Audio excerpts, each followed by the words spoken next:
മഴ തോരും മുമ്പയുടെ നാളത്തെ പ്രൊമോ വിശേഷത്തിലേക്ക് എല്ലാവർക്കും സ്വാഗതം. അങ്ങനെ നമ്മുടെ മാമച്ചനും ഗ്രേസിയയും അലീനയും രേവതിക്കുട്ടിയും കൂടി ബീച്ചിലെത്തുന്നുണ്ട്. മനുശങ്കർ വിളിക്കുന്ന സമയത്ത് രേവതിക്കുട്ടി പറയുന്നുണ്ട്, ഞങ്ങളിങ്ങനെ ബീച്ചിലേക്ക് പോകുന്നുണ്ട്, നിങ്ങൾ അങ്ങോട്ടേക്ക് വന്നാൽ ഞങ്ങളെ കാണാമെന്ന് പറയാണ്. അതനുസരിച്ച് കറക്റ്റ് സമയത്ത് തന്നെ മനുശങ്കർ ബീച്ചിലെത്തുന്നു.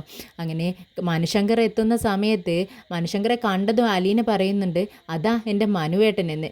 ഇത് കേട്ടതും രേവതിക്കുട്ടി മനുവിനെ കണ്ടിട്ട് അങ്ങ് മനുവിൻ്റെ സ്റ്റൈലൊക്കെ കണ്ട് അങ്ങ് അന്തം വിട്ട് നിൽക്കുവാണ്. എന്നിട്ട് ചോദിക്കുന്നുണ്ട്, ചേച്ചി അതാണോ ചേച്ചിയുടെ മനുവേട്ടൻ? ഒരു ഫിലിം സ്റ്റാറിനെ പോലെ ഉണ്ടല്ലോ എന്നിങ്ങനെ അത്ഭുതത്തോടെ പറയുകയാണ്. പിന്നീട് അലീന മനുശങ്കറെ ഗ്രേസിയയ്ക്കും മാമച്ചായനും ഒക്കെ പരിചയപ്പെടുത്തി കൊടുക്കുകയാണ്.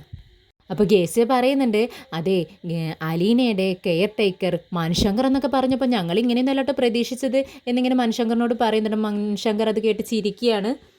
പിന്നീട് അലീനയും രേവതിക്കുട്ടി മനുശങ്കറും കൂടി ബീച്ചിലെല്ലാം നടന്ന് കാണുവാണ്. അവിടേക്ക് ഇരുന്ന് സംസാരിക്കുകയാണ്.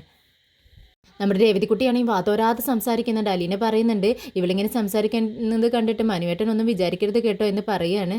എന്തായാലും രേവതിക്കുട്ടി ഇപ്പോൾ കുട്ടിക്ക് ഒരു അച്ഛനെയും അമ്മയെയും ഇതാ ഇപ്പോൾ ഒരു ചേട്ടനെയും കിട്ടില്ലേ, എനിക്ക് ആരാ ഉള്ളത് എന്നിങ്ങനെ ഒരു സങ്കടത്തോടെ പറയാം അലീന. നിനക്ക് ആരുമില്ലേ? ഞാനില്ല അലീനയെന്ന് മനുശങ്കർ ചോദിക്കുന്നുണ്ട്.